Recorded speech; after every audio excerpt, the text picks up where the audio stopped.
tayo ngayon ng gulay na mais. Yan, ito yung kanyang kapartner. Yan.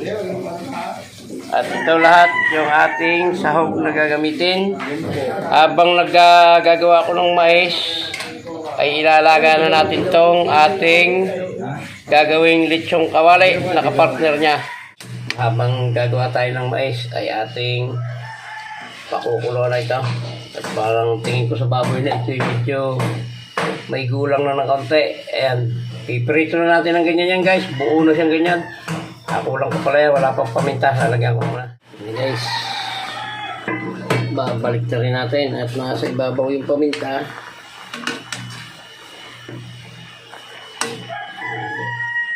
Ganyan na yan guys, luto ko na, piprito ko na ng ganyang kalaki yan. Pinipisan ko pa nga at masyadong makapal. Yan, pwede na yan. At hanguin na natin to para lumamig bago natin i-prito. At magsasalang na tayo ng taba naman na pangsahog sa gulay na mais. Yan guys, hanguin ko na ito.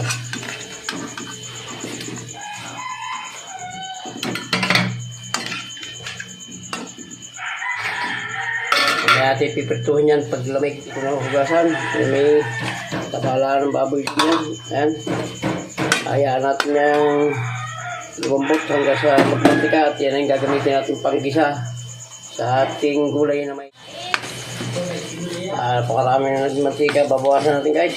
At baka tayo ma-high blood na rin Yun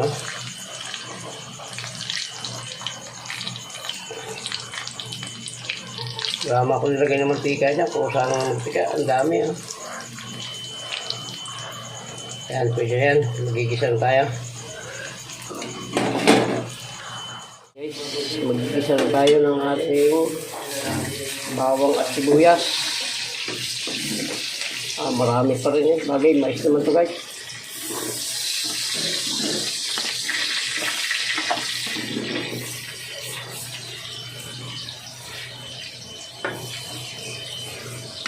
Yun Taba ng baboy yan guys. Yan, lalagyan natin yung ating pantambak na hipon. Mas marami pa yung sahog kaysa lulutuin.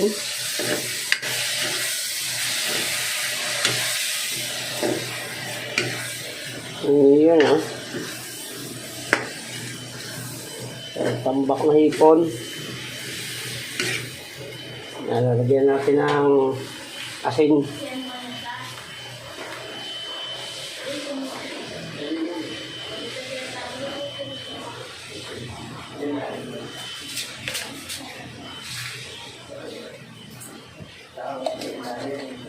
Yun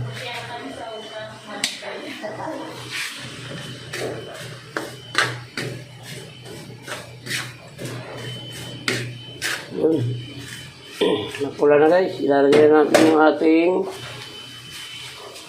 mais. 1 kilo to. Yan lang ang nakuha ko.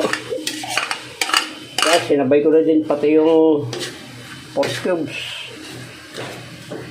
Sabawan natin ang kaunti at marami natira dito sa mangkok.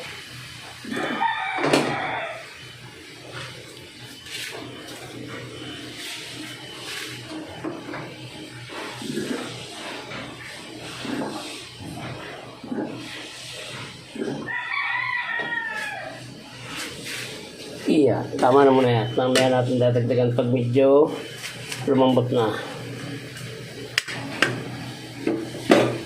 Bago natin sabawan, ilagyan na natin ang paminta, bechin, and then ginisa mix. Meron pang pork cubes yan. Ewan ko ano na lasa nito guys. Pero sure akong masarap ito. Bawa na natin at malapot na. Damihan natin. Gusto ko dyan yung ayaw ko nung nasusuya ako nung masyadong malapot yung mais.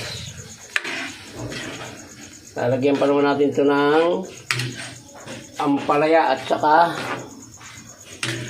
siling mahaba. Yung ampalayang guys, ilalagay ko ampalayang bunga. Walang mabiling dahon, di bunga na lang. Yung kanyang busal.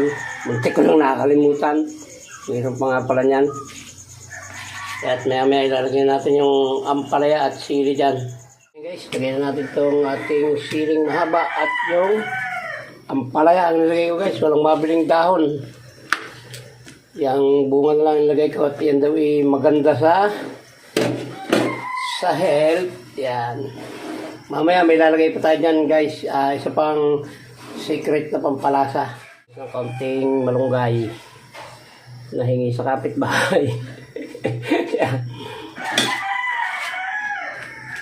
Para medyo may sustansya. Yun o.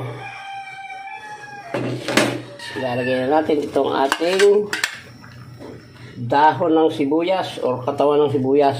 Yan. Papatayin natin ito guys at tayo naman ay magpiprito na ng baboy. Okay na po yan. Titikman mo natin pala at hindi ko pa natitikman. Oh, sarap. Yan, okay na yan guys. At baka naman pumait masyado yung ampalaya. Okay na yan. May talab siyang counting bite. Piprito na tayo. Sasaling ko muna yan. Prito na natin itong ating baboy. Buo na lang to. Ayan.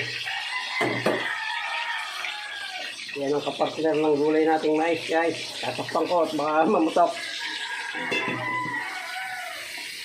Ayan guys, balik na rin natin at baka masunog. Yeah. Ano na nga. Lakas pala ng apoy. Yeah. Sakto lang guys. Saktong pasunog. Yung maliit, luto na agad. Hinaan natin. Parang mabibigla. Sakto lang saktong pasunog na.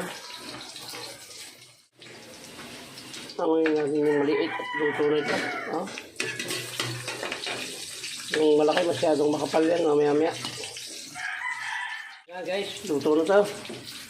Baka naman pag masyadong tumigas pagka sunog. Ayan, luto na po ito. Ayan, muli po, maraming salamat sa umabot sa dulo ng vlog na ito na pagluluto ng gulay na mais at pritong baboy. Hanggang dito na po yung vlog natin. Babay na po at mabuhay kayo, mabuhay tayong lahat. Salamat po. I love you all.